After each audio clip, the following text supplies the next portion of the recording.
Olá, comunidade Mediretriz. Sejam muito bem-vindos ao canal que te ajuda a descomplicar a medicina e a saúde no dia a dia.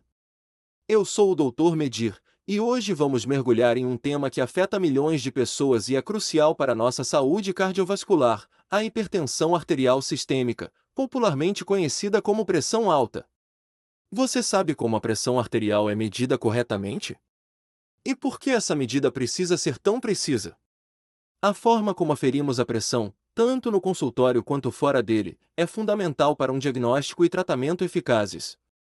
As novas diretrizes brasileiras de medidas da pressão arterial dentro e fora do consultório de 2023 trazem atualizações importantes que você precisa conhecer.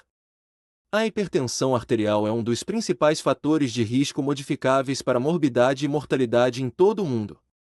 É um dos maiores fatores de risco para doença arterial coronariana, acidente vascular cerebral e insuficiência renal. Além disso, é altamente prevalente e atinge mais de um terço da população mundial. A medida da pressão arterial é um procedimento obrigatório em qualquer atendimento médico ou realizado por diferentes profissionais de saúde. No entanto, ainda é comumente realizada sem os cuidados técnicos necessários. Como o diagnóstico se baseia na medida da pressão arterial, fica claro o cuidado que deve haver com as técnicas, os métodos e os equipamentos utilizados na sua realização. Feito o diagnóstico, toda a investigação e os tratamentos de curto, médio e longo prazo são feitos com base nos resultados da medida da pressão arterial. Assim, técnicas e equipamentos inadequados podem levar a diagnósticos incorretos, tanto subestimando quanto superestimando valores e causando grandes prejuízos à saúde. A medida da pressão arterial é habitualmente feita pelo método tradicional, a assim chamada medida casual ou de consultório. Ao longo do tempo, foram agregadas alternativas a ela, mediante o uso de equipamentos semiautomáticos ou automáticos pelo próprio paciente, nas salas de espera ou fora do consultório, em sua própria residência ou em espaços públicos. As diretrizes brasileiras de medidas da pressão arterial dentro e fora do consultório trouxeram diversas modificações relevantes. Algumas das principais alterações incluem a ênfase na precisão e qualidade das medidas de pressão arterial em consultório, novas orientações sobre a medida da pressão arterial desacompanhada no consultório, a avaliação rigorosa da hipotensão postural, e o uso expandido das medidas de pressão arterial em farmácias e espaços públicos para rastreio da hipertensão. E para nos aprofundar nas técnicas e peculiaridades da medida da pressão arterial, com a palavra, Dr. Lucas Artana. Olá a todos! É um prazer estar aqui no Mediretriz para falar sobre as novas diretrizes de medidas da pressão arterial. A precisão na medida é o primeiro passo para um tratamento eficaz. Vamos começar com as medidas de pressão arterial no consultório. A medida da pressão arterial com técnica auscultatória ainda é amplamente realizada em nosso meio com esfigmomanômetro aneroide e estetoscópio. O esfigmomanômetro é formado pelo conjunto do manguito, a bolsa de borracha inflável revestida por tecido não distensível, manômetro para registro da pressão, e sistema de válvulas, tubos e pera de borracha que permite a inflação e a deflação. A inflação do manguito sobre a artéria braquial interrompe o fluxo sanguíneo. Com a deflação, a redução da pressão do manguito, quando a pressão gerada pela contração do ventrículo esquerdo impulsiona o sangue pela artéria, há a produção de sons característicos que são auscultados pelo estetoscópio. São os chamados sons de Korotchikov. A técnica auscultatória requer boa audição coordenada com a visualização dos valores na escala do aparelho, para promover a identificação correta dos sons que determinam as pressões arteriais sistólica e diastólica. A medida da pressão arterial com aparelhos automáticos ou semiautomáticos, com técnica oscilométrica, apresenta vantagens em relação à técnica auscultatória, principalmente por afastar ou diminuir os erros sistemáticos de aproximação de valores e da influência da presença do observador, além da realização incorreta do procedimento. Outra utilidade do uso desses equipamentos é a realização da medida da pressão arterial pelo paciente sem a presença do profissional de saúde, denominada medida da pressão arterial desacompanhada no consultório. Essa estratégia incrementa a reprodutibilidade da medida, além de minimizar o efeito do avental branco.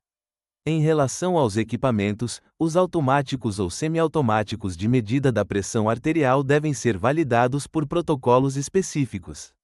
Uma lista de aparelhos validados pode ser encontrada em sites como www.stridbp.org.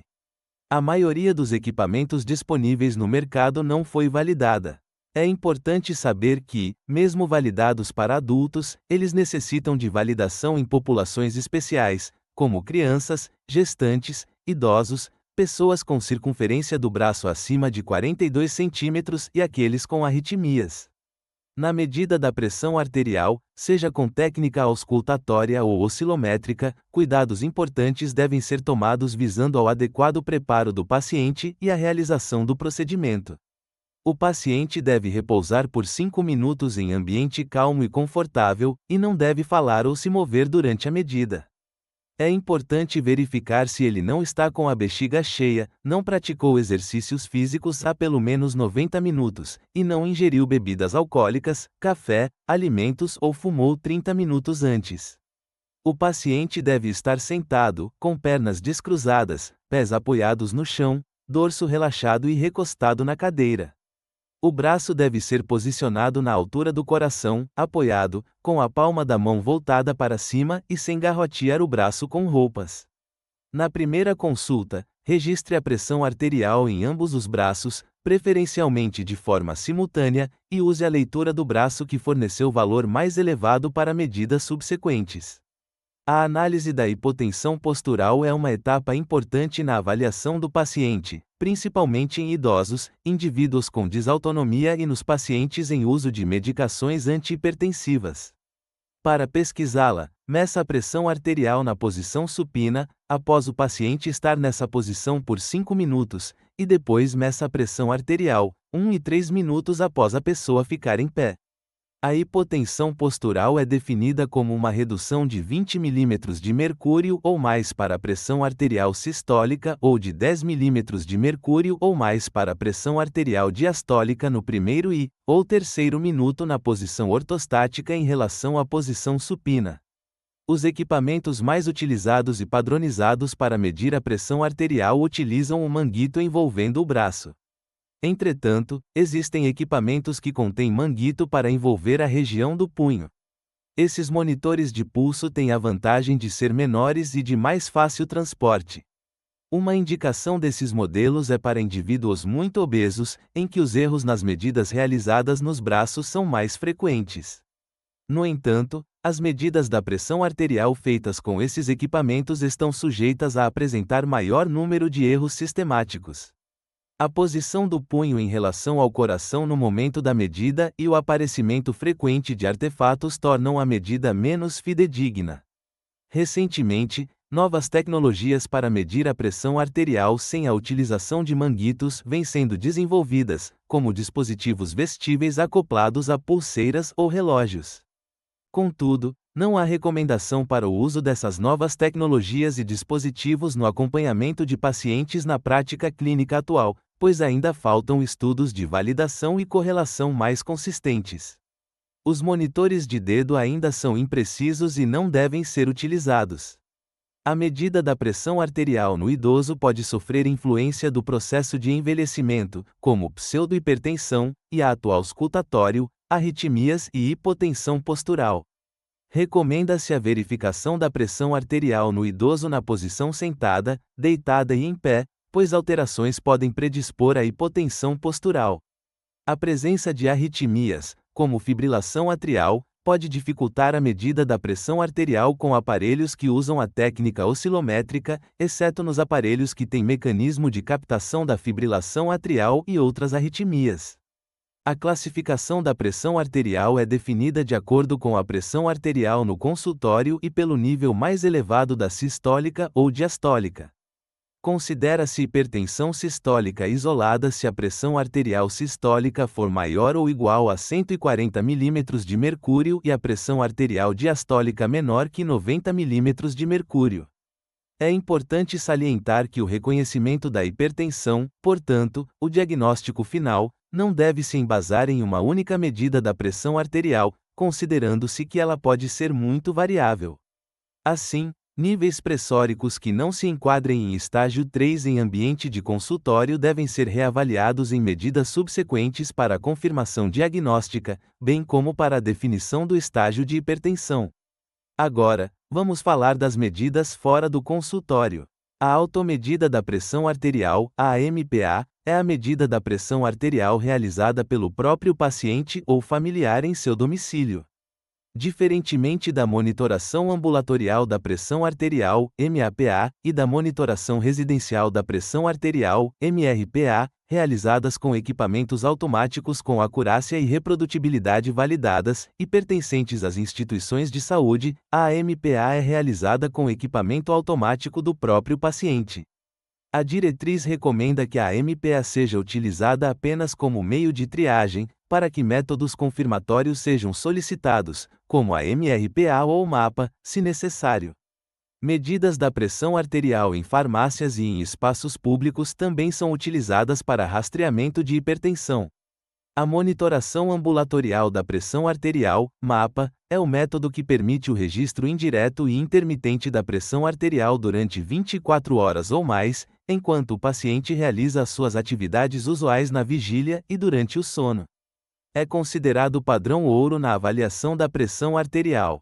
A monitoração residencial da pressão arterial, MRPA, é um método que auxilia no diagnóstico de hipertensão arterial e acompanhamento de pacientes hipertensos por meio dos registros da pressão arterial por dias, fora do ambiente do consultório, no domicílio. A MRPA é superior à medida casual do consultório para avaliar o comportamento da pressão arterial, especialmente por permitir o diagnóstico de hipertensão do avental branco e hipertensão mascarada. Esses dois conceitos são muito importantes. A hipertensão do avental branco se caracteriza por valores anormais na medida da pressão arterial no consultório, maior ou igual a 140 por 90 mm de mercúrio, e normais de pressão arterial pela MAPA 24 horas ou pela MRPA, menor que 130 por 80 mm de mercúrio, em indivíduos sem tratamento. Já a hipertensão mascarada se caracteriza por valores normais de pressão arterial no consultório, menor que 140 por 90 mm de mercúrio, e anormais de pressão arterial pela MAPA durante o período de 24 horas, ou pela MRPA, maior ou igual a 130 por 80 mm de mercúrio. Quando esses comportamentos ocorrem em pacientes sob tratamento, eles são denominados não controlados. É importante também considerar a medida da pressão arterial durante o exercício físico. Recomenda-se que a pressão arterial seja medida antes e durante a execução dos exercícios em hipertensos mal controlados ou com resposta hiperreativa ao exercício. Recomenda-se que o exercício só seja iniciado somente se os valores da pressão arterial sistólica e diastólica estiverem iguais ou menores que 160 por 105 mm de mercúrio. Considera-se necessário reduzir a intensidade do exercício se os valores de pressão arterial sistólica e diastólica durante o exercício aeróbico estiverem maiores que 180 por 105 mm de mercúrio. Dr. Lucas Artana, que explicação fundamental sobre as medidas da pressão arterial. É impressionante a complexidade e a importância da precisão em cada aferição. Em resumo, as diretrizes brasileiras de medidas da pressão arterial dentro e fora do consultório de 2023 reforçam a importância da precisão na medida, a validação dos equipamentos e o papel fundamental da monitoração ambulatorial da pressão arterial e da monitoração residencial da pressão arterial para um diagnóstico completo. Entender a sua pressão vai muito além de um único número no consultório. Sua busca por conhecimento é a nossa diretriz. Se este vídeo te ajudou a entender melhor a importância de medir a pressão arterial corretamente, curta, compartilhe com amigos, familiares e profissionais de saúde. E se ainda não é inscrito no MeDiretriz, inscreva-se agora para não perder nenhuma atualização. Ative o sininho para ser notificado dos nossos próximos vídeos. Deixe nos comentários suas dúvidas e sugestões de temas. Queremos construir essa comunidade de conhecimento com você. Até a próxima!